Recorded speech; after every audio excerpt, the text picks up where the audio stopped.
تاریخ گواہ ہے. مورخ نے کہا تھا کہ انصاف کیا وہ جانتا ہے، لیکن بطور نصیحت عرض کروں، اللہ اکبر، میرے کریم آقا نے فرمایا فاطمہ یہ اونٹ کا چمڑا اس وقت میرے پاس ہے، لے جاؤ اسی کو دوپٹے میں باندھ لگا لو. اور اس کے بعد اونٹ کے چمڑے کو لے کر سیدہ جاتی ہے اور پھر اس کا پیون، اونٹ کے چمڑے کا پیون اپنے دوپٹے میں لگاتی ہے اور سر پہ ڈالتی ہے. میں پورے یقین سے کہتا ہوں کہ ممبئی میں جو لوگ نکڑوں پر بھیک مانگتے ہیں ان میں سے بھی کسی کی بیٹی کے دوپٹے میں پہلی بات تو پیون نہیں ہوگا، اور اگر پیون ہوگا تو کم از کم کپڑے کے دوپٹے میں چمڑے کا پیون نہیں ہوگا. لیکن اللہ اکبر، تمہارے اور میرے نبی کی شہزادی، ملکہ کونین، ملکہ فردوس بری، مخدومہ کائنات، جس کے لیے پوری قیامت والوں کا سر جھکے گا. کیا تمہیں نہیں پتا صاحب سوائق المحرقہ نے لکھا ہے، صاحب سوائق المحرقہ لکھتی ہے کہ جب سیدہ فاطمہ الزہرا پل صراط سے گزرے گی تو عرش کے نیچے سے اعلان کیا جائے گا، محشر والوں اپنی گردنوں کو جھکا لو، آنکھوں کو بند کر لو، فاطمہ بنت محمد پل صراط سے گزر رہی ہے، جس کی شان کے آگے اہل محشر کی گردنیں جھکے گی. آج اس نے چمڑے کا پیون اپنے دوپٹے میں لگایا ہے. اللہ کے رسول تشریف لائے. باپ ہوتا ہے، باپ ہوتا ہے، باپ کے اپنے جذبات ہوتے ہیں. باپ جتنا اللہ سے ڈرتا ہے اتنا زیادہ اولاد سے محبت کرتا ہے. سیدہ کے سر پر 17 پیون والا دوپٹہ دیکھا اور اس میں سے ایک پیون اونٹ کے چمڑے کا دیکھا. سید الصابرین رو پڑے، اور جب میرے آقا روئے تو مولا علی بھی اور سیدہ بھی رو پڑی. آقا کے رونے سے دونوں رو پڑے تو آقا نے تسلی بھی دی، فاطمہ اس بات پہ خوش نہیں ہو کہ دنیا والوں کے لیے دنیا کی نعمتیں ہیں اور محمد اور آل محمد کے لیے جنت کی نعمتیں ہیں. آپ سے پوچھنا چاہتا ہوں، اگر سیدہ فاطمہ چاہتی میرا ایمان ہے روزانہ جنت کا نیا جوڑا آتا، روزانہ جنت کا لباس آتا، لیکن اس فقر و فاقہ میں زندگی گزارنے کا مقصد کیا تھا؟ یہی نا کہ قوم کی غریب بیٹیوں کے لیے اسوہ بن جائے، آبرو کے تحفظ کا ذریعہ بن جائے. اس شان سے زندگی گزارتی ہیں. لیکن امام احمد رضا بیان کرتے ہیں کہ اس کے باوجود بھی بال تو بال ہے، سر تو سر ہے، آپ کے سر کی چادر کو کبھی چاند و سورج نے بھی نہیں دیکھا. تصور کرو، لاؤ دنیا کی کوئی بیٹی، چیلنج، لاؤ دنیا کی کوئی بیٹی میرے نبی کی شہزادی کی غیرت کی طرح. اہل سنت کے امام 108 علوم و فنون کا ماہر مجدد، جس نے کبھی بغیر دلیل کے کوئی بات نہ کی، وہ کہتے ہیں اللہ اکبر، ان کے سر کے دوپٹے کو مرد تو مرد ہے، کبھی چاند و سورج نے نہیں دیکھا. اور پھر لکھتے ہیں جس کا آنچل نہ دیکھا مہو مہر دے، اس ردائے نزاہت پہ لاکھوں سلام. اس سیدہ فاطمہ کی کنیز بناؤ گے اپنی بیٹی کو تو بیٹی کہیں بھاگنے والی نہیں، بیٹی آبرو کا سودا کرنے والی نہیں. ماں باپ کا قصور یہ ہے، ماں باپ تو ہیرو کو دکھا رہے ہیں، ہیروئن کو دکھا رہے ہیں، سیریل کی اداکارہ کو دکھا رہے ہیں. کون ماں باپ ہے جو سیدہ؟ ارے سیدہ کی زندگی آپ اور ہم جانیں گے تو سنائیں گے، اماں عائشہ کی زندگی ہمیں پتا ہوگی تو سنائیں گے، ماں خدیجہ کی زندگی ہمیں پتا ہوگی تو سنائیں گے. بات دور نکل گئی. عرض یہ کر رہا تھا، آج عورتوں سے کھیلا جا رہا ہے. کتنے % لڑکے اور مرد ہیں جو جوانی کی دہلیز پہ قدم رکھتے ہیں اور عورتوں کی چاہت نہیں رکھتے ناجائز طور پہ. اللہ جسے بچائے وہ بچ گیا، لیکن اکثر و بیشتر تو. اور پھر زندگی سے کھیل کر سب لوٹ کر پھر کہتے ہیں گھر والے نہیں بول رہے، ابا نہیں مان رہے، اماں نہیں مان رہی، بھابھی نے اڑنگی ڈال دی ہے، بھائی یہ کہتے ہیں وہ کہتے ہیں. اور پھر یعنی کہ آپ نے تو سب لوٹ لیا اس بھورے کی طرح، اس بھورے کی طرح جو پھول پہ بیٹھ کر اس کا رس چوس لیتا ہے اور دوبارہ پھر اس پھول کی طرف توجہ بھی نہیں کرتا. لیکن اس پھول کا کیا، اس کی تو پوری زندگی برباد ہوگی، تباہ ہوگی. پھر جانتے تم تو چھوڑ کر کے اس کو بھول جاتے ہو، لیکن اس کی ہر کروٹ تمہارے لیے بد دعا بنتی ہے. اس کی زندگی کا اجاڑ، اس کی ایک ایک آہ باب اجابت الہی سے جا کے ٹکراتی ہے. اللہ کے رسول صلی اللہ علیہ وآلہ وسلم نے ارشاد فرمایا تھا جب حضرت معاذ بن جبل کو یمن کا قاضی بنا کر بھیج رہے تھے، کہا معاذ تجھے ایک نصیحت کرتا ہوں، سن لے، کبھی مظلوم کی بد دعا مت لینا، کیونکہ مظلوم کی دعا اور خدا کے درمیان کوئی حجاب نہیں رکھتا. ادھر مظلوم کی آہ اٹھتی ہے اور ادھر خدا کی بارگاہ میں پہنچتی ہے. بیٹیوں اور عورتوں کی عزت سے کھلواڑ کر کے حاجی نمازی بننے کا ڈھونگ رچانے والی قوم تک کاش یہ جملے پہنچے. فقیر لکھتے ہیں کہ کسی نے ایک چڑیا سے کھیلا ہوگا، ایک چڑیا سے کھیلا ہوگا، یعنی چڑیا سے کھیل کے اس کو مار ڈالا. قیامت کے دن وہ چڑیا اللہ کی بارگاہ میں فریاد کرے گی، مولا آج عدل اور انصاف کا دن ہے، مجھے بھی عدل چاہیے. فلاں بندے نے میری جان سے کھیلا تھا اور میری جان سے اس نے کھیلا تھا، زندگی سے کھیلا تھا. اللہ اکبر. تو اللہ کے رسول فرماتے چڑیا کی وہ نازک سی آواز بجلی کی کڑک کی طرح میدان محشر میں سنائی دے گی، اور اللہ فرمائے گا مجھے میرے عزت و جلال کی قسم، میں آج سب کے ساتھ عدل کروں گا. جس نے چڑیا کی جان سے کھیلا اس کی پہاڑ جیسی نیکیاں بھی ہو تو سب برباد اور ضائع کر دی جائے اور اس کو منہ کے بل گھسیٹتے ہوئے جہنم میں داخل کیا جائے. آپ سے پوچھتا ہوں جو چھٹاک بھر کی چڑیا کی زندگی سے کھیلے اس کی پہاڑوں جیسی نیکیاں ضائع ہو جائے گی اور وہ چڑیا فریاد کرے گی. لیکن اللہ اکبر، جس نے کسی بیٹی کی آبرو سے کھیلا ہوگا، جس نے کسی عورت کی عزت سے کھیلا ہوگا، آج 3 بچے پیدا کرنے کے بعد بیوی کو طلاق دے کر میکے کی دھمکی دینے والوں، آپ نے تو اس کا سب کچھ لے لیا ہے، بڑے غرور سے طلاق دے رہے ہو. کسی نے کہا تھا، میں شاید اس کو منون بیان نہ کر سکوں، لیکن کہا تھا مجھے طلاق تو دے رہے ہو بڑے غرور کے ساتھ، میرا شباب بھی واپس کر دو. میرے جہیز کے ساتھ جہیز واپس جا سکتا ہے، لیکن کیا اس کا شباب بھی واپس جا سکتا ہے؟ افسوس کی بات یہ ہے ہم نے رسول اللہ کو آئیڈیل نہیں بنایا. میرے آقا علیہ السلام کے پیارے دیوانوں، وہ لوگ آج کل 31st نائٹ کا بڑا فیشن ہے، ممبئی لوگ آئیں گے، گوا لوگ جائیں گے، کیا کریں گے 31st نائٹ کے نام پہ عورت سے کھیلنا ہے، عورتوں سے کھیلنا ہے. میں کہتا ہوں 31st نائٹ تو پہلی بات ہمارا تہوار ہے بھی نہیں، اور ہمارے کسی تہوار کے اندر عورت کی عزت سے کھیلنا نہیں ہے. ہمارا سب سے بڑا تہوار ہے، ذمہ داری سے اس کو، ہمارا سب سے بڑا تہوار 12 ربیع الاول ہے. ہمارے مسلک میں کوئی اتفاق کرے نہ کرے اس کا اپنا معاملہ ہے، ہمارا سب سے بڑا تہوار 12 ربیع الاول ہے. توجہ فرمائے، ہماری جماعت کے بڑے عالم دین حضرت مفتی احمد یحییٰ کا نعیمی کہتے ہیں، نثار تیری چہل پہل پر ہزاروں عیدیں ربیع الاول، نثار تیری چہل پہل پر ہزاروں عیدیں ربیع الاول.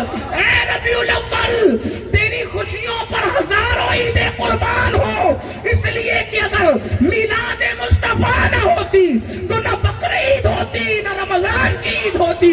جتنی عیدیں ملی ہے آمد مصطفیٰ کے صدقے میں ملی ہے. اللہ اکبر. تو ہمارا سب سے بڑا تہوار ربیع الاول ہے. لیکن ایک بات کہتا ہوں، لوگ عیسائیوں کا یہ تہوار ہے 31st نائٹ، عیسائیوں کا، اور یہ ان کا بھی تہوار نہیں ہے، یہ یہودیوں کا فتنہ ہے جو انہوں نے ڈالا عیسائیوں کو بگاڑنے کے لیے. اب آپ غور کرنا، ان کے تہوار میں عورت سے کھیلا جاتا ہے، توجہ آپ کی، ان کے تہوار میں عورت سے کھیلا جاتا ہے. اور ہمارا میلاد مصطفیٰ کا تہوار، جب میرے آقا پیدا ہوئے سب سے پہلے حضور کی پیدائش کا فائدہ کسی کو ملا؟ ایک عورت کو ملا. توجہ آپ کی، حضور کی پیدائش کا سب سے پہلا فائدہ کس کو ملا؟ ایک عورت کو ملا. وہ کیسے؟ جب میرے آقا کی ولادت ہوئی تو سویبہ نام کی ایک کنیز دوڑی دوڑی گئی اور ابو لہب سے کہا ابو لہب وہ تیرے بھائی عبداللہ جن کا وصال ہو گیا ان کے گھر بڑا خوبصورت بیٹا آیا ہے. تو چونکہ ابھی تو حضور نبی ہے یہ ابو لہب کو پتا نہیں تھا, لیکن بھائی کے گھر بیٹا آیا ہے. اس نے کہا جا میں تجھے آزاد کرتا ہوں. حضور آئے اور آنے کے بعد سویبہ آزاد ہو گئی. حضور بتا رہے ہیں اور خوشیاں منائیں گے عورتوں سے کھیل کر, اور میری آمد پر سب سے پہلے جو کام ہوا وہ ایک کنیز کا آزاد ہونا ہوا. پتا چلا حضور بتا رہے ہیں کہ حضور آئے ہیں عورتوں کو آزاد کرانے کے لیے, ان کو معتبر بنانے کے لیے. میرے آقا علیہ السلام کے دیوانوں, کیا یہودیوں کے طریقے پر چل رہے ہو؟ ہمارے نبی نے تو یہودیوں کے طریقے پر عبادت کو بھی پسند نہیں کیا. دھیان دیں آپ, حضور علیہ السلام نے, تھوڑا سا شور نہ ہے, بہت اچھے سن لیں آپ لوگ, توجہ اس طرف رکھیں, بات اس طرف سے, گاڑیوں کو جانے کے لیے راستہ بھی دے دیں لیکن توجہ اس طرف رکھیں. دیکھو حضور علیہ السلام نے یہود اور عیسائیوں کے نصرانیوں کے طریقے پر عبادت کوئی پسند نہیں کیا. لوگ ان کے طریقے پہ گناہ کیسے کر رہے ہیں؟ آپ کی توجہ, اللہ کے رسول علیہ السلام فرماتے ہیں میں دیکھتا ہوں, حالانکہ حضور جانتے تھے لیکن صحابہ سے حضور پوچھتے تھے ایک ذوق کی خاطر. آقا فرماتے ہیں میں دیکھتا ہوں کہ مدینہ منورہ میں یہودی 10 محرم کو روزہ رکھتے ہیں. دھیان دیجئے, 10 محرم کو روزہ رکھتے ہیں. کیوں رکھتے ہیں؟ صحابہ نے عرض کی یا رسول اللہ وہ موسیٰ علیہ السلام کو جو فرعونیوں سے, اور موسیٰ علیہ السلام کی قوم کو جو فرعونیوں سے نجات ملی اس کی خوشی میں وہ رکھتے ہیں. اللہ کے رسول علیہ السلام فرماتے ہیں موسیٰ تو ہمارے پیغمبر ہیں اور ہم ان سے زیادہ اس خوشی کے منانے کے حقدار ہیں, تو ہم یہ خوشی منائیں گے. لیکن چونکہ یہ 10 کو رکھتے ہیں, صرف 10 کو رکھ کے نہیں, کیونکہ ان میں اور ہم میں مشابہت ہوگی, ایک ہی دن روزہ رکھیں تو ان خوشی بھی منائیں گے اور ان سے الگ ہوگے. کیسے کہ یہ 10 کو رکھتے ہیں, ہم 9 کو بھی رکھیں گے اور 10 کو بھی رکھیں گے. دیکھو یعنی نیکی میں بھی ان سے مشابہت کو گوارا نہیں فرمایا. میرے بھائی نیکی تو نیکی ہے. حضور علیہ السلام جب مکہ شریف میں تھے تو حضور کو بال سنوارنا بغیر مانگ کے پسند. حضور علیہ السلام کی عادت تھی بغیر مانگ کے بال ڈالتے تھے. لیکن جب مدینہ منورہ تشریف لائے تو دیکھا کہ یہودی لوگ بغیر مانگ کے بال ڈالتے ہیں. تو حضور علیہ السلام کی پسند وہ تھی جو بغیر مانگ کے کنگھی کی جاتی ہے. لیکن جب مدینے میں دیکھا کہ یہودی ویسے بال ڈالتے ہیں تو حضور نے بال میں کنگھی کرنا بھی ان کے طریقے پر گوارا نہیں فرمایا اور بیچ سے مانگ نکالنی شروع کر دی تاکہ ان میں اور ہم میں فرق ہو جائے. آپ غور کریں, جو رسول کنگھی کرنا یہودیوں کے طریقے پر پسند نہ کرے, روزہ رکھنا یہودیوں کے طریقے پہ پسند نہ کرے, آج اس رسول کی ماننے والی امت یہودیوں کو مکمل آئیڈیل بنا چکی ہے, عیسائیوں کو مکمل آئیڈیل بنا چکی ہے. سن لو آئیڈیل بنانے والوں, اب دل کے کانوں سے اختتامی گفتگو سن لو. ایک بہت بڑے محدث ابن الجوزی اس واقعے کو لکھتے ہیں.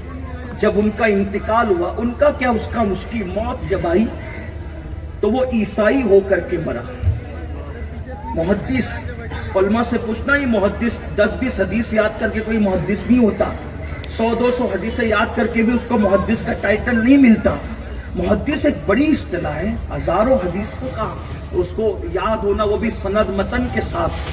محدث آج کل تو ہمارے اسٹیٹ سے چاہے وہ ماشاءاللہ بہت سخی لوگ ہوتے ہیں, نقیب حضرات, تو وہ تو بہت اچھے ٹائٹل دیتے ہیں. اللہ ان کے حسن ظن کو قبول کرے.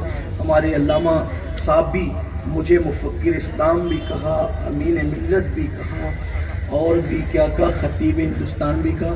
اللہ کرے ان کی محبتیں, اللہ ان کی حسن ظن کی لاج رکھے. مفکر اسلام علامہ قمر الزمان اعظمی صاحب کا لقب ہے. امین ملت میرے مرشد اجازت سیدی سرکار حضور امین ملت مہاروی کا لقب ہے. خطیب ہندوستان پہلے 4-6 لوگ لڑ رہے کہ میں ابھی مجھے کیوں لڑاتے اس کے اندر. لیکن بہرحال آپ نے کی, اللہ پاک دعا بنا دے, آپ کا حسن ظن اللہ آپ کے گمان سے بہتر بنا دے. لیکن بہرحال سخاوت ہے ہمارے اندر. لیکن یہ اس دور کی بات ہے جب واقعی عالم کو عالم کہا جاتا تھا، محدث کو محدث کہا جاتا تھا، مفتی کو مفتی کہا جاتا تھا، خطیب کو خطیب کہا، یہ اس دور کی بات ہے۔ تو محدث ہزاروں حدیثوں کا حافظ محدث عیسائی ہو کے مرا، عیسائی ہو۔ یہ میرے دل کا درد، ایک ایک جملے پر توجہ چاہتا ہوں۔ عیسائی ہو کے مرا۔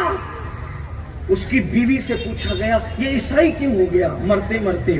اس کی بیوی نے کہا بہت نیک تھا، بہت پرہیزگار تھا، لیکن جب جنابت کا غسل اس پہ فرض ہوتا، غسل جنابت سب سمجھتے ہیں جو جانتے ہیں، غسل جنابت جب اس پہ فرض ہوتا تو اس کو بڑی جان پہ آتی تھی غسل کرنا، تو کہتا تھا یار یہ مسلمان اپنے مذہب میں غسل جنابت ہے، عیسائیوں کا مذہب کتنا اچھا ہے کہ ان میں غسل جنابت نہیں ہے۔ غسل جنابت کرتا تھا، وہ کرتا تھا، ایسا نہیں کہ نہیں کرتا تھا، ناپاک نہیں گھومتا تھا، کرتا تھا، لیکن ایک چیز کی، عیسائیوں کی مذہبی چیز کی تعریف کرتا تھا کہ ان کے غسل جنابت نہیں ہے۔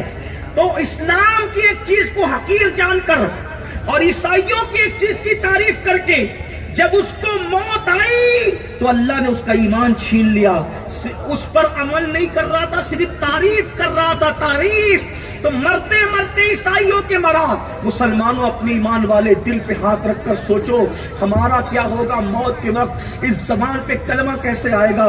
نہ ہمارا لباس مسلمانوں کی طرح، نہ ہمارا چہرہ مسلمانوں کی طرح، نہ ہمارا گھر کا نظام مسلمانوں کی طرح، ہم کیا مسلمانوں کی طرح جی رہے ہیں؟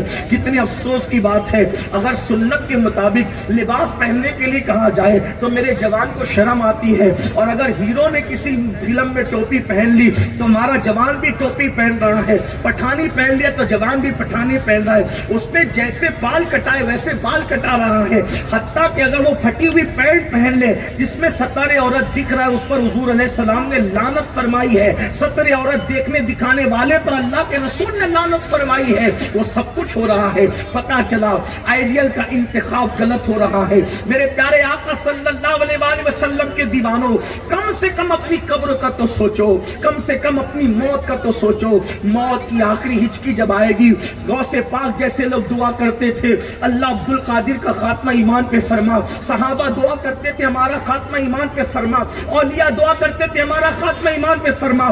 بتاؤ ایک محدث نے اللہ اکبر ان عیسائیوں کی ایک چیز کی تعریف کی، اللہ کی غیرت، شان غیرت، اس کی خفیہ تدبیر، اللہ نے مرنے سے پہلے اس کا ایمان چھین لیا۔ آپ مجھے بتائیں حضرت سیدنا اللہ اکبر جنید بغدادی سید الطائفہ فرماتے ہیں میرے پڑوس میں ایک میرا دوست تھا، بہت بڑا محدث تھا، جب اس کی موت کا وقت آیا تو مجھے کسی نے کہا کہ جنید چلو تمہارا دوست دنیا سے جا رہا ہے، سکرات کے عالم میں ہے۔ میں گیا تو گرم گرم سانسیں اس کے سینے سے نکل رہی تھی، میں اس کے سرانے کھڑے ہو گیا، میں نے اس کے سر پہ ہاتھ رکھے تھا، کلمے کی تلقین کی، کلمہ پڑھنے کو کہا، اس بدبخت نے کہا جا یہ سب غلط ہے معاذ اللہ میں نہیں پڑھتا، اس نے انکار کیا، مرتے مرتے انکار کیا۔ مسلمانوں کھیل تماشا نہ سمجھو اپنے دین کو، سب چلتا ہے مولانا، سب چلتا ہے مولانا، سب کیسے چلتا ہے؟ اسکول کے اندر کچھ قاعدے ہوتے ہیں ایک طالب علم کے لیے، مدرسے میں کچھ قوانین ہوتے ہیں ایک طالب علم کے لیے، اللہ اکبر ملک کے کچھ قوانین ہوتے ہیں اس کے رہواسیوں کے لیے۔ مذہب میں کیسے سب چلتا ہے؟ ملک میں سب نہیں چلتا، کلاس روم میں سب نہیں چلتا، مدرسوں میں سب نہیں چلتا، یونیورسٹی میں سب نہیں چلتا، تو اللہ کے نازل کردہ مذہب میں کیسے سب چل سکتا ہے؟